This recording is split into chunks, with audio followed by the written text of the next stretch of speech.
Cinema ఈ script ద్వారా వెళ్ళడం కరెక్ట్ అని మీకు ఎందుకు అనిపించింది? ఏ సిచ్యువేషన్స్? నేను first time producer, first time production చేయాలి అని అనుకున్నప్పుడు నా డైరెక్టర్ నన్ను అప్రోచ్ అయినప్పుడు ఈ సబ్జెక్ట్తో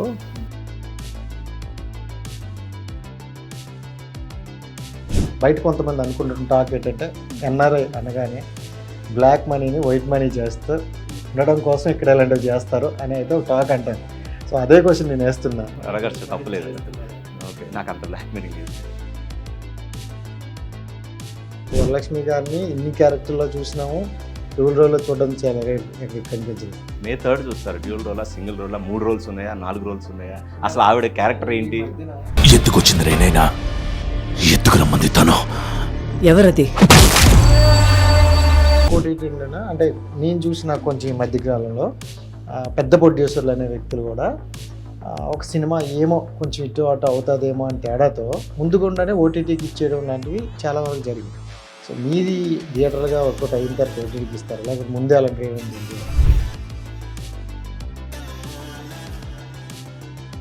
సో అంటే ఈ సినిమా ఈ స్క్రిప్ట్ ద్వారా వెళ్ళడం కరెక్ట్ అని మీకు ఎందుకు అనిపించింది? ఏ సిచ్యువేషన్?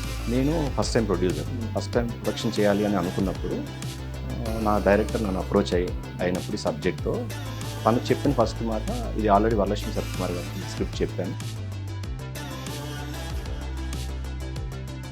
దావిడతో ఉన్న rap journey it was wonderful. ఏంటంటే ఆవిడ ప్రొడ్యూసర్స్ ఆర్టిస్ట్ ఆవిడ.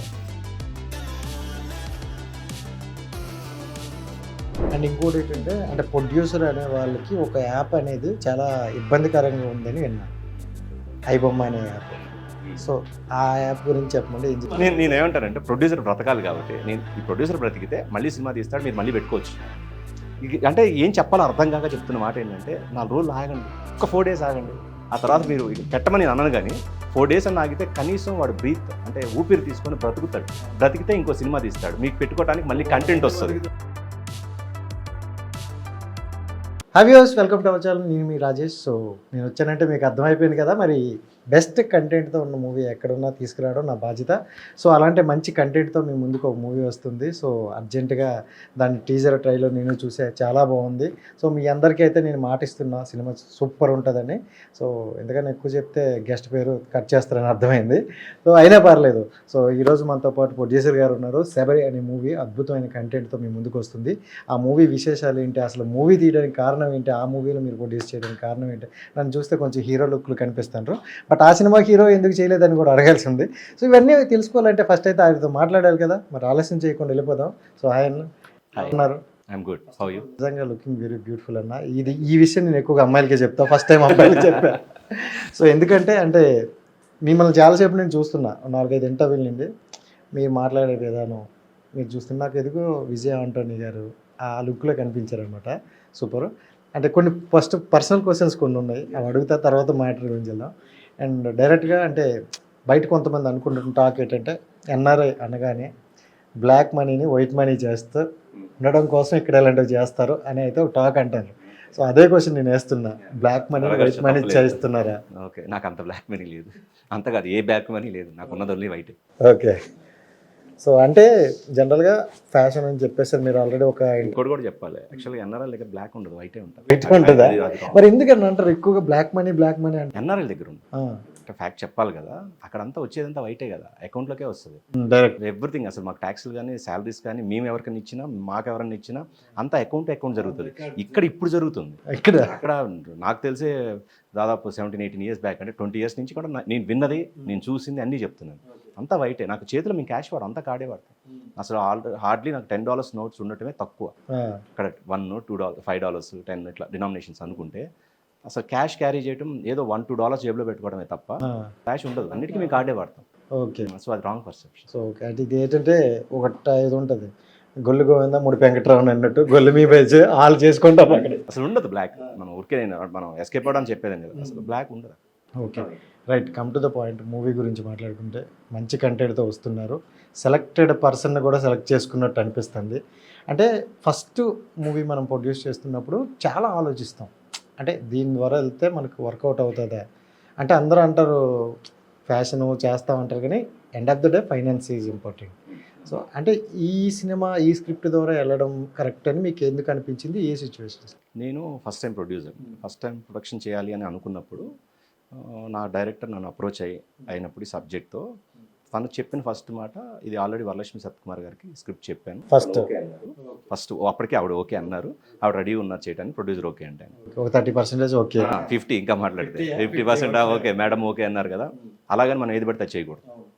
సో సబ్జెక్ట్ విన్నాను, ఆవిడకి సబ్జెక్ట్ యాప్టా కాదా? యాప్ట్ ఆవిడకి. సో ఆవిడ ఒప్పుకున్నారంటే ఆవిడ ప్రీవియస్ బ్యాక్గ్రౌండ్ ఏంటి, ఆవిడ చేసిన సినిమాలన్నీ డిఫరెంట్గా ఉంటాయి, యూనిక్గా ఉంటాయి, కమర్షియల్గా కూడా హిట్ అవుతుంది. సో ఈ అన్నీ చూసుకున్నప్పుడు ఆవిడ రెడీగా ఉన్నారు, సబ్జెక్ట్ మొత్తం కంప్లీట్లీ ఆయన రెడీగా ఉంది ఆయన దగ్గర. ఓకే, మనం సినిమా స్టార్ట్ చేసాం. ఇలా జరిగింది ప్రాజెక్ట్. ఈ క్రమంలో ఓకే మీరు చెప్పింది ఒక 50% ఆవిడికి నచ్చింది. సో ఇక్కడ ఎలా ఉంటుందంటే డైరెక్టర్ నచ్చింది, ప్రొడ్యూసర్ నచ్చదు, ప్రొడ్యూసర్ నచ్చింది, యాక్టర్ నచ్చదు, యాక్టర్లో కూడా కొంతమందికి నచ్చదు. అవును. సో ఆవిడకి ఏ పాయింట్ ఆఫ్ నచ్చిందో ఓకే పక్కన పెడితే మీకు ఏ పాయింట్ ఆఫ్లో నచ్చింది? Mother and daughter sentiment, emotions ఏవైతే ఉన్నాయో అది బాగా నచ్చింది. అది యూజువల్గా ఏ ఇంట్లో అయినా సరే మదరు డాటరు ఎమోషన్స్ సెంటిమెంట్ అనేది అది పాతపడే పాయింట్ కాదు. అది మనం ఎంత బాగా చెప్పగలిగాము అనే దాన్ని బేస్ చేసుకొని హిట్ సక్సెస్ ఫెయిల్యూర్స్ ఉంటాయి తప్ప ఆ పాయింట్ ఎప్పుడు కూడా పాతపడదు. ఎందుకంటే బిడ్డ పుట్టాలి, మళ్ళీ తల్లి అవ్వాలి, వాళ్ళకి బిడ్డలు పుట్టాలి, ఇదంతా ప్రాసెస్, సో జరుగుతూనే ఉండేది. సో అందుకని ఎక్కడ అది అవుట్డేట్ అయ్యే పాయింట్ కాదు. మనం సినిమా ఫెయిల్ అయింది అని అంటే మేము సరిగా చెప్పలేక అవ్వటమే తప్ప పాయింట్ వల్ల ఎప్పుడు అవ్వదు. నేను దాన్ని నమ్మాను. సో ఈ పాయింట్ అయితే ఎప్పుడు యూనిక్ పాయింట్, ఎప్పుడు సేలబుల్ పాయింట్. సో యూఎస్పీ అనేది అదే ఆ పాయింట్ అవుతుంది అని అనుకున్నాను. అలాగే నేను ఆ విషయంలో జడ్జిమెంట్లో ఏమైనా రాంగ్ అవుతానా అనుకున్నా అప్పుడు మేడం ఆల్రెడీ ఒప్పుకొని ఉన్నారు. సో ఫస్ట్ ప్రాజెక్ట్గా మేడం అది ఒప్పుకున్నారు అని అంటే నాకు, సో మనం కొంతవరకు ఓకే మన జడ్జిమెంట్ కూడా ఓకే అని అనుకున్నాను. అంటే వరలక్ష్మి శరత్కుమార్ చూసుకుంటే ఆవిడ వచ్చేది చిన్న రోల్ అయినా ఇన్ఫాక్ట్ గట్టిగా మోగుతుంది గంట ప్రతి సినిమాలో. అవును. సో మీ సినిమాలో కంప్లీట్ కాస్త ఎక్కువ ఉంది. సో అంటే ఎక్స్పెక్టేషన్ కొంచెం ఎక్కువ పెట్టుకుంటారు ఓపెన్గా చెప్పాలంటే. అవును పెట్టుకుంటారు. ఎందుకంటే మీడియా వల్ల మేమే మన టీజర్ చూసిన రోజు షాక్ అయ్యాం, లాస్ట్ చూసేసరికి ఇంకా షాక్ అయ్యాం. ఆ గ్యాప్లోనే మాకు అంత ఇచ్చినప్పుడు ఆవిడ మీద చాలా ఎక్స్పెక్టేషన్ పెట్టుకుని ఉంటారు. ఆ ఎక్స్పెక్టేషన్కి మనం రీచ్ అవుతామా? అలాంటి వాళ్ళకి ప్రేక్షకులే చెప్పాలి. ఎందుకంటే మేము అలా రీచ్ అవుతామని అనుకోనే మేము సినిమా అదే ఎక్స్పెక్టేషన్ అయితే పెట్టుకుంటారు, చాలా పెట్టుకుంటారు. అది రీచ్ అవ్వాలి అనే ఉద్దేశంతో మేము తీసాము. రేపు 3వ తారీఖున May 3rd థియేటర్లో వస్తుంది. ప్రేక్షకులు చూసి మేము రీచ్ అయ్యామా లేదని ప్రేక్షకులు చెప్పాలి. మా వరకు మేము కాన్ఫిడెంట్గానే ఉంటాం. ఎందుకంటే సినిమా తీసేటప్పుడు మేము కాన్ఫిడెన్స్ లేకుండా తీయం కదా. సో డెఫినెట్గా మా కాన్ఫిడెన్స్ మాకు ఉంటుంది. బట్ ప్రేక్షకుడు ఏది చెప్తాడో అదే ఫ్యాక్ట్. అంటే వరలక్ష్మి శరత్కుమార్ గారికి అంటే ఎవరు అంత తక్కువలో నచ్చారంటే వదులుకో. అవును. ఈ గ్యాప్లోనే మీకు ఆల్రెడీ నెక్స్ట్ ప్రాజెక్ట్ కూడా ఇచ్చేసారని. అవును చేస్తా అన్నారు. అంటే మాకు అంటే సబ్జెక్ట్ అది మాకు కుదరలేదు, కానీ యాక్చువల్గా అయితే నేను వేరే సబ్జెక్ట్ ఫస్ట్ అయితే మాట ఇచ్చేసారు కదా, ఎప్పటికైనా ఇది మాట ఉండిపోద్ది. సో అంటే స్టార్టింగే మీతో నేను చేస్తాను చేయడం, అది మనకి ఎలా అనిపించింది ఆవిడతో ఉన్న ర్యాప్? కానీ జర్నీ ఇట్ వాజ్ వండర్ఫుల్. ఏంటంటే ఆవిడ ప్రొడ్యూసర్స్ ఆర్టిస్ట్, ఆవిడ ఆ క్యారెక్టర్ ఎలా ఉంది అది చూసుకుంటారు. అంతేగాని ప్రొడక్షన్ సైడు అంత ఖర్చు పెట్టు ఇంత ఖర్చు పెట్టు అని ఆవిడ చెప్పలేదు. ప్రొడ్యూసర్ నేను అది ఎందుకు మెన్షన్ చేస్తాను అంటే వేరే ఇంటర్వ్యూస్లో కూడా అదే మెన్షన్ చేస్తాను. ఎందుకంటే ఒక ఆర్టిస్ట్ బాగా ఉన్నప్పుడు మనం చెప్పాలి, చెప్పినప్పుడు ఆర్టిస్ట్ గురించి తెలుస్తుంది నలుగురికి, ఇది కరెక్ట్ తెలుస్తుంది. మనం అందరూ ఆవిడ పెర్ఫార్మర్ అందరూ చెప్తారు బాగా చేస్తారు అది చేస్తారు, అది అందరూ చెప్పుకుని మరి బ్యాక్లో ఆఫ్ రికార్డ్ ఏంటి అనేది కూడా ఒకటి మనం చెప్తున్నప్పుడు కొంతమంది తెలుస్తుంది. సో అందుకని నేను మొన్న ఇంటర్వ్యూలో కూడా అదే చెప్పాను, ఇప్పుడు కూడా అదే చెప్తున్నాను. ఆవిడ ఎప్పుడు కూడా ప్రొడక్షన్ సైడ్ వేలు పెట్టరు, అట్ ద సేమ్ టైం ఇంత ఖర్చు పెట్టు ఇంకా పెంచు అని అప్పుడు ఎప్పుడూ చేయలేదు. నా విషయంలో వరకు ఆవిడ ఎప్పుడు ఆవిడ ఎందుకంటే ఇంకొంచెం తగ్గించే చేసుకోండి అని చెప్పిన ఆవిడే తప్ప ఆవిడ పెంచమని ఏ రోజు చెప్పలేదు. సో అందుకని ఆబ్వియస్లీ ప్రొడ్యూసర్కి ఆర్టిస్ట్ అలా ఉంటే అంతకన్నా ఇంకా హ్యాపీ ఏముంటుంది, అంతే కదా. సో ఈ విధంగా అయితే ఆవిడని చెప్పుకోవాల్సిందే. అండ్ స్టోరీ పరంగా చూసుకుంటే మదర్ అండ్ డాటర్ సిచ్యువేషన్ వెళ్తుంది. అంటే ఈ పర్టికులర్ జోనర్లో చాలా వచ్చేది. సో అంటే మీరు ఇందాక చెప్పినట్టు అది పాతది కాదు, అది ఎప్పుడూ ఉన్నదే, బట్ చూపించే విధానంలో ఉంటుంది చేసుకుంటారు. అంటే ఇప్పుడు ఫాదరు మదర్ కింద కావచ్చు ఇలాంటి వచ్చే ప్యాటర్న్లో జనరల్గా ఓకే ఉంది కదా సేమ్ ప్యాటర్న్, ఇంతకు మించి ఏముంటుంది దీంట్లో అని అనుకుంటారు అంతే. రెగ్యులర్గా ఇప్పుడు మేము ఒక సైకలాజికల్ థ్రిల్లర్ అన్నాము, దాన్ని ఒక రూమ్లోనో ఒక రెండు ఇళ్ళ మధ్యలో చేసేసి 4 కెమెరాలు పెట్టేసి మనం ఏదో ఒక థ్రిల్ ఎలిమెంట్ క్రియేట్ చేసేసామా, అది కాదు. ఇది కమర్షియల్ ఫార్మాట్లో 25 మంది ఆర్టిస్టులతో దాదాపు 40 లొకేషన్స్ 40 లొకేషన్స్ పైన చేసి అవుట్ ఆఫ్ కొడైకెనాల్ ఇక్కడ నుంచి 100 మంది వెళ్ళి మనం షూటింగ్ చేసి మళ్ళీ సినిమాలో పాటలు పెట్టి ఒక పెద్ద మ్యూజిక్ డైరెక్టర్ గోపి సుందర్ని పెట్టుకొని అద్భుతమైన ఆర్ఆర్ ఇచ్చి, అంటే ఒక కమర్షియల్ ఫార్మాట్లో చేసిన psychological thriller with different emotions touch చేస్తూ చేసిన సినిమా ఇది. అలా జనరల్గా జరగదు.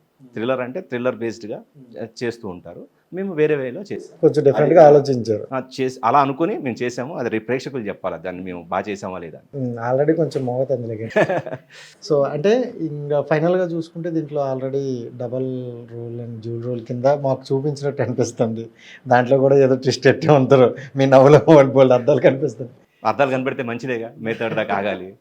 సో అంటే ఓకే, డ్యూల్ రోల్ అంటే వరలక్ష్మి గారిని ఇన్ని క్యారెక్టర్లో చూసినాము, డ్యూల్ రోల్లో చూడడం చాలా రేర్, ఎక్కడికి కనిపించదు. మే థర్డ్ చూస్తారు. డ్యూల్ రోలా, సింగిల్ రోలా, 3 రోల్స్ ఉన్నాయా, 4 రోల్స్ ఉన్నాయా, అసలు ఆవిడ క్యారెక్టర్ ఏంటి. వాళ్ళకి నేను ఏం చెప్పినా నువ్వు ఇలాగే అంటారు అన్న, అక్కడికి వెళ్ళేసరికి చాలా జరుగుతానే అంటారు. అందుకే నేను చెప్తాను, నేను అసలు సింగిల్ డబుల్ 3 అనేది కూడా నేను చెప్పట్లే. అసలు ఎన్ని రోల్స్ అనేది చెప్పకూడదు, ఎందుకంటే ఆ చిన్న సస్పెన్స్ అనేది ఉండాలి. ప్రేక్షకుడికి ఆ డిఫరెన్స్ ఏంటి థియేటర్లో ఫీల్ అవ్వాలి. మనం ఇప్పుడే అన్ని రివీల్ చేస్తే ఎట్లా, అందుకే నేను దేనికి కూడా స్పందించట్లేదు. No comments. అంతే ఆ విషయం. అదే కదా.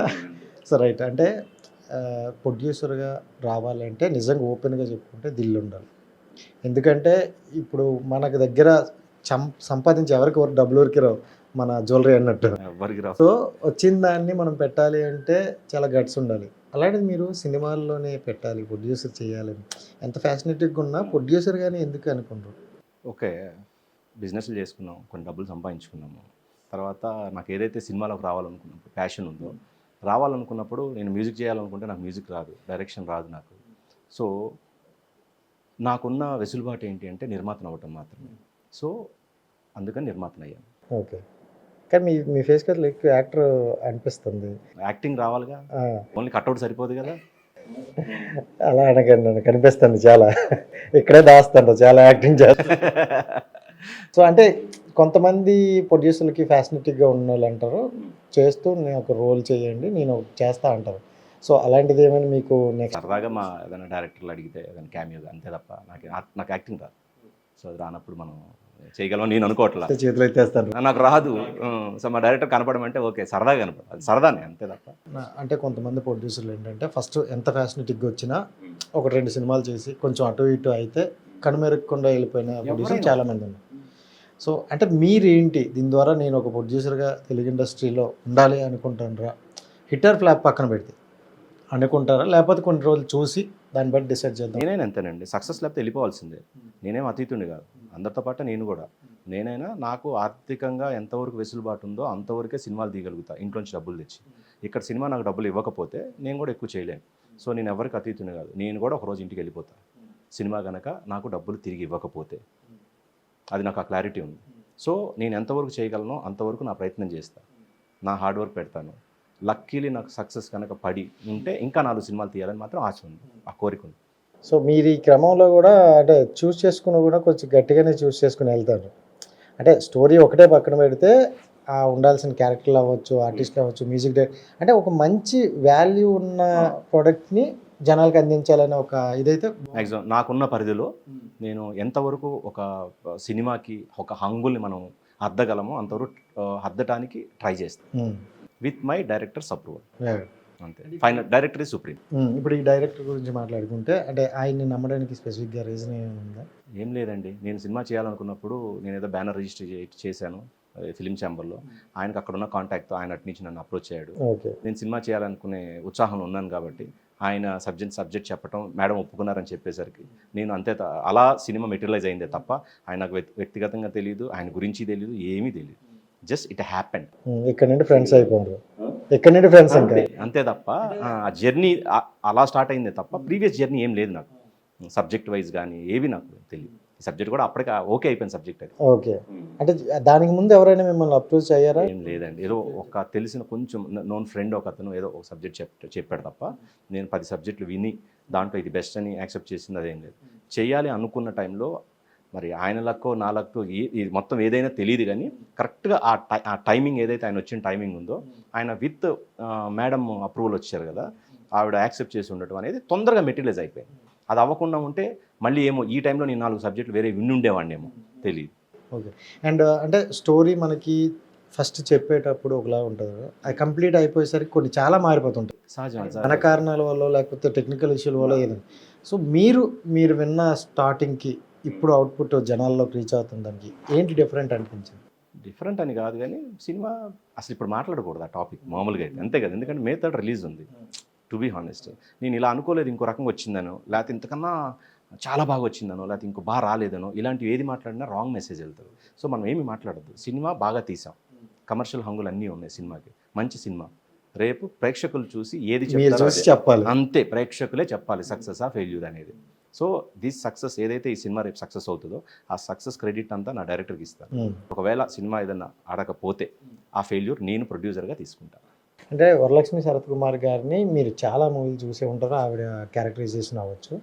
అంటే ఈవిడ ఓకే చెప్పేశారు అని అనేటప్పుడు మీకు ఫస్ట్ ఇంప్రెషన్ ఏమనిపించింది? అంటే ఈవిడ కరెక్ట్ అనే, అంటే ఆవిడ ముందర చేసిన ఒకసారి మనం ప్రీవియస్ ఫిలిమ్స్ చూసినప్పుడు కమర్షియల్గా సక్సెస్ అవుతున్నాయి, ఆవిడ క్యారెక్టర్ పరంగా సక్సెస్ అవుతుంది. సో ఆవిడ క్యారెక్టర్ని బేస్ చేసుకొని సినిమాలో చాలా వరకు కలెక్షన్స్ వైజ్ కానీ కమర్షియల్గా వర్కౌట్ అవుతున్నాయి. సో ఆవిడ జడ్జిమెంట్ ఏదైతే ఉందో అది బాగుంది అని నేను ఫీల్ అయ్యాను. మన సినిమా ఆవిడ ఒప్పుకుంది అని తెలిసిన తర్వాత నేను ఫస్ట్ సినిమా కాబట్టి 50% నేను సేఫ్ అవుతాను. ఆవిడ ఒప్పుకుంది అంటే నేను ఇప్పుడు నా ఫ్రెండ్ ఒక ఇద్దరిని అడుగుతాను, వాళ్ళు సినిమా వాళ్ళు కాదు, వాళ్ళకి తెలియదు, ఒకళ్ళు బాగుంది అనొచ్చు, ఒకళ్ళు బాగాలేదనొచ్చు.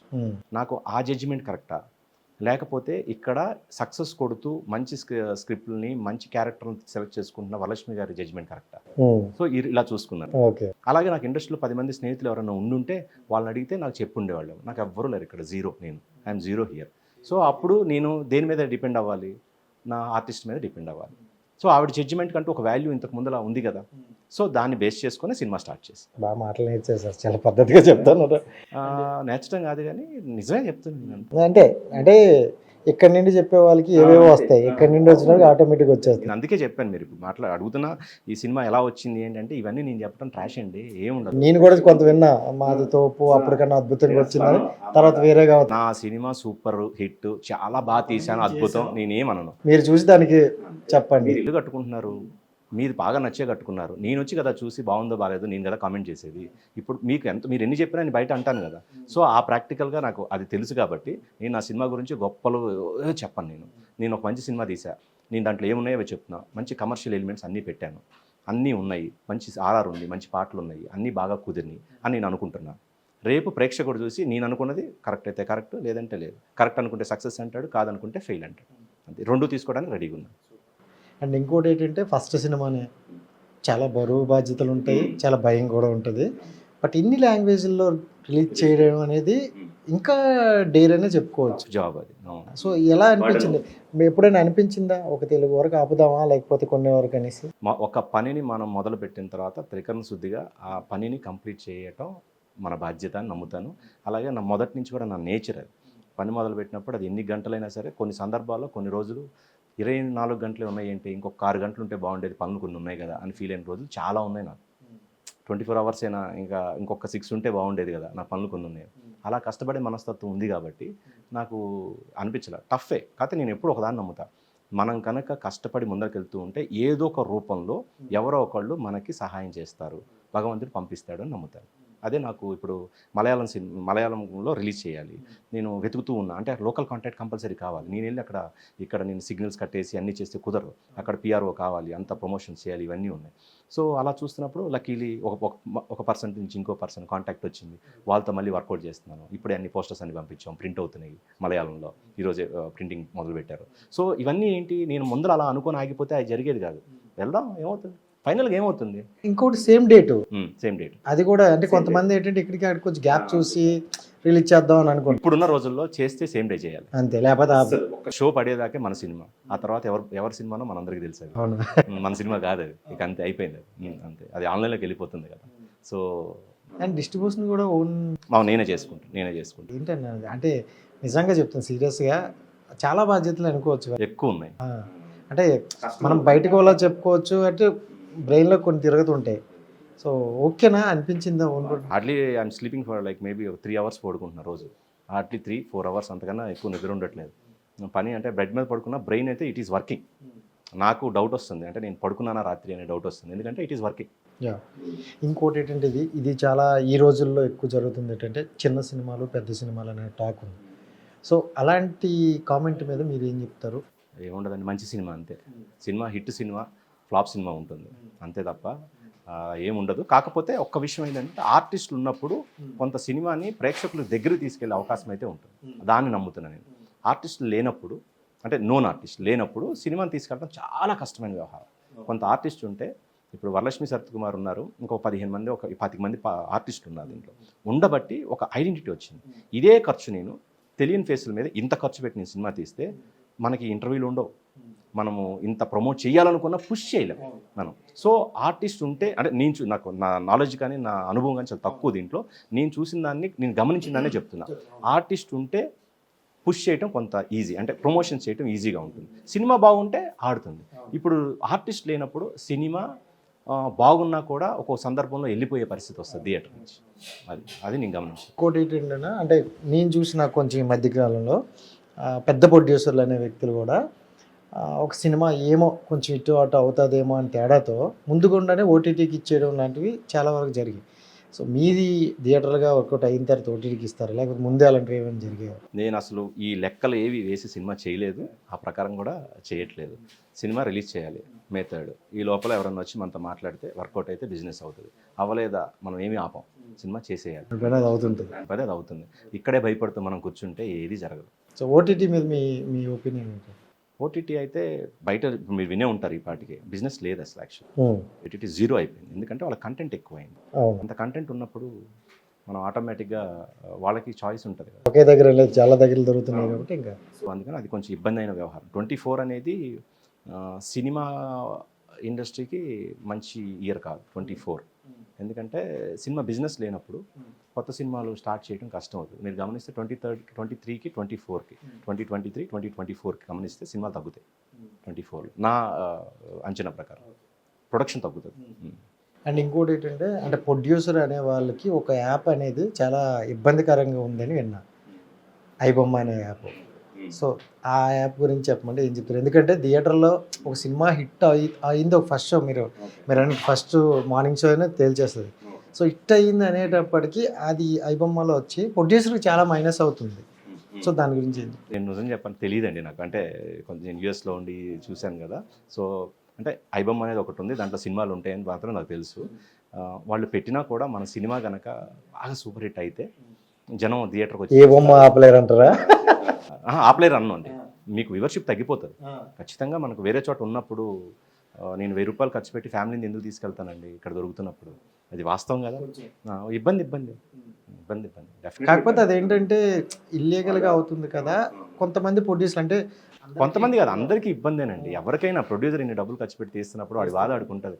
నా బాధలు ఎన్ని ఉన్నాయి ఈ ఫేస్లో కనపడవు మీకు, అది స్మైలే కనిపిస్తుంది. స్మైలే కనపడుతుంది. ఆర్టిస్ట్కి ఎలా కనపడుతుందో ప్రొడ్యూసర్ కూడా ఇప్పుడు కెమెరా ముందరకు వచ్చాక స్మైలే చూపించాల్సిన పరిస్థితి వస్తుంది. సో ఖచ్చితంగా అలా ఆ యాప్ అనే కాదు, నేను వాళ్ళని స్పెసిఫిక్ అనట్లా, ఎవరైనా సరే కనీసం, అంటే నేను ఇలా అడగొచ్చులో తెలియదు కానీ ఒక 4 days అని ఆగండి, ఒక 4 days ఆగండి కనీసం. ఒకవేళ ఈ 4 days మాకు చాలు. ఇంకా నేనేమంటానంటే ప్రొడ్యూసర్ బ్రతకాలి కాబట్టి, నేను ఈ ప్రొడ్యూసర్ బ్రతికితే మళ్ళీ సినిమా తీస్తాడు, మీరు మళ్ళీ పెట్టుకోవచ్చు. అంటే ఏం చెప్పాలో అర్థం కాక చెప్తున్న మాట ఏంటంటే, 4 రోజులు ఆగండి, ఒక 4 days ఆగండి. ఆ తర్వాత మీరు పెట్టమని నేను అన్నాను కానీ 4 days అని ఆగితే కనీసం వాడు బ్రీత్, అంటే ఊపిరి తీసుకొని బ్రతుకుతాడు. బ్రతికితే ఇంకో సినిమా తీస్తాడు. మీకు పెట్టుకోవడానికి 100 మంది బతుకుతారు ఫస్ట్ ఆఫ్ ఆల్. ఇవి అంటే వాళ్ళ గురించి అడుగుతున్నా నేను. మీరు మళ్ళీ ఇంకో సినిమా పెట్టుకోవాలంటే ప్రొడ్యూసర్ సినిమా తీయాలి. ఇది కూడా లాజిక్. ఈ ప్రొడ్యూసర్ ఇంకో సినిమా తీయాలి కదా. వీడు తీయడానికి 4 రోజులు వదిలేయండి. వీడిని 4 రోజులు తీస్తే వీడు డబ్బులు తెచ్చుకుంటాడు, మళ్ళీ ఇంకో సినిమా తీస్తాడు, మీరు మళ్ళీ 4 రోజులు పెట్టుకోండి. సో ఇందాక ఒక క్వశ్చన్ వచ్చిందండి, అంటే ఒక సామాన్యుడు 1000 రూపాయలు పట్టుకుని ఎందుకు వెళ్తారన్నారు.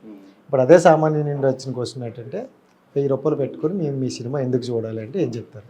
నా సినిమాలో ఉన్న అన్ని హంగులు, ఇప్పుడు ఇది ఏమవుతుందంటే అందరూ చెప్పింది నేను చెప్పాల్సి వస్తుంది. ఏంటంటే కొన్ని పాయింట్లు అందరూ చెప్పినవే చెప్పాలి. నా సినిమాలో ప్రతి ఇంట్లో ఉండే mother daughter emotion and sentiment నా సినిమాలో ఉంది.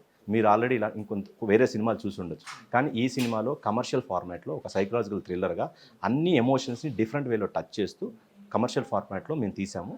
కాబట్టి please watch in theatres on May 3. So ఒక ఆడియన్స్కి ఏం కావాలో అవన్నీ మా సినిమాలు ఉన్నాయి.